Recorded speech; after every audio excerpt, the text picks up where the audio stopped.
Morning. How do you do? With the FBI. You have a couple minutes? Like talking? No, a couple of Your name is Beckwith. Beckwith? Right.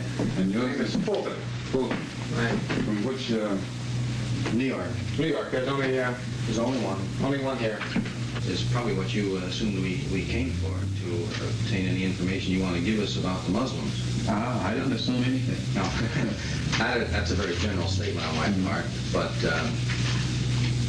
as you know, we follow the activities of the Muslims as best we can,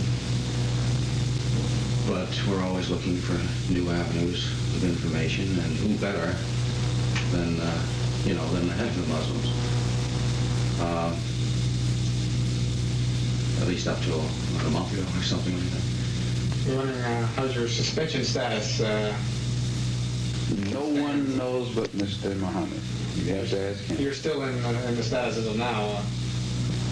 I mean, you're not working now or teaching now at all. Well, I'm still under the suspension. That's what I meant. Yes. That's a temporary thing, as far as we know. He's the only one who can give out any information on that. Yeah. I couldn't say anything beyond what he has said. Yeah, no, and I think he has said that it's a temporary suspension. I'll be frank with you, one of the reasons we picked this particular time to contact you is because of this suspension. The suspension was brought about by my own doing. Yeah, exactly. But who knows what was in your mind when you did receive the suspension. In other words, bitterness could have entered into it. It would not be illogical for someone to have spent so many years doing something and then be suspended. No, it should make him stronger because it makes him realize that law applies to the law enforcer as well as those who are under the enforcement of the enforcer. Well, you've taken nearly a perfect attitude toward the thing, which is almost unhuman, really. I mean, you've taken the attitude that Mr. Muhammad wants everyone to take if he chastises them. Which is fine. I mean, more power to you. But you see it from our viewpoint that there's at least a chance, and this has happened with other members of the organization. They're suspended for some reason or other. And we talk to them. And they stand people up there, and they're, of course, cooperative. Why? Because they're bitter. Now, assuming you resume your duties, we would be, as you I'm sure know, interested in having you help us out.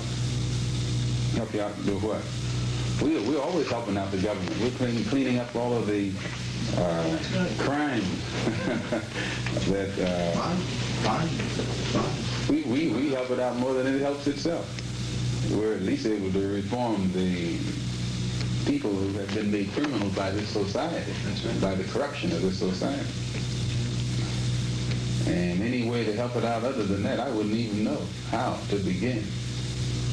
Well, what we're interested in, basically, are the people who belong, the names, the members. My telephone number is OL16320. I'll get it. OL 16320. Now, by this suggestion, That's like telling you the sun shines from the east. Well, no comment. And the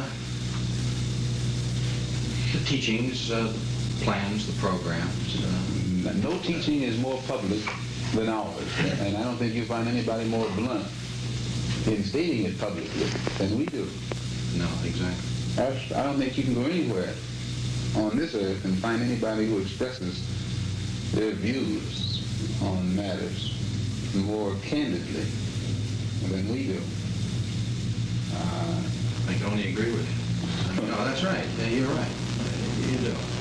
The main thing is there is a certain area of responsibility. This is getting into our angle of it. What we really want are the names of all those who belong. The names, who they are, the identification. I don't even know them. Do you keep no records? It's not my job. I'm just a preacher. Yeah, but somebody up there keeps the record. I don't know who. I don't have any knowledge of those kind of things. With all these other responsibilities I've had, it'd be difficult for me to worry about names. Plus, you would insult my intelligence asking me for them. In fact, no, you would insult your own, because it would mean that your own intelligence isn't heavy enough to weigh me and know in advance what I'm going to say when you ask that question. Well, without getting into an argument on semantics there, you don't know until you ask. That's not semantics. That, again, goes into your psychology. We've had people, not this group in particular, other groups, oh, yes, who have been just as vociferous against whatever we're investigating as the communists. Make a good case out of it. Communists for 20 years, they hate everything. Go interview them. Yeah, you don't want to. Go anyway. So you go knock on the door and they go, where have you been? Oh, I want to tell you something. You never know till you ask. And that's happened so many times. Sometimes the word isn't convinced, but sometimes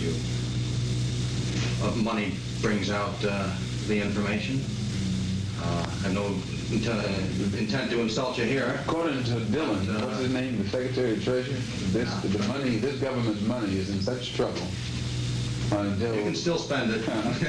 Still, according to your government economists, the dollar itself is in such trouble, a person would be a fool to sell his soul for one of these decreasing dollars. Oh, yeah, I couldn't agree with you more. You'd be a fool to sell your soul if the dollar was increasing. But this has nothing to do with selling your soul. I mean, if you look at it that way, okay. Yeah, but it depends on how you look at it. Sure.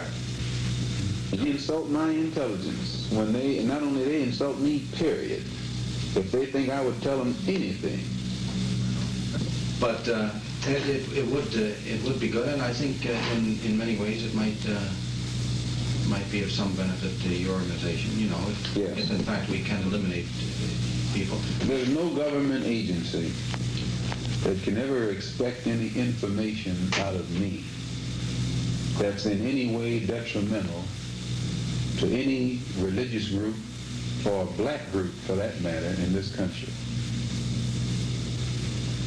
No government agency. That's fine. Because they should use that same energy to go and find who bombed that church down there in Alabama. Well, and if these government agencies spend as much money and time and energy... You know what somebody in the South is saying today? Few people would go up north, investigate the Muslims with the same energy you're trying to find this bomb here. The Muslims don't bomb churches. I know they say that. But still, the Muslims don't bomb churches, nor if we broke laws, they'd have us in jail tomorrow.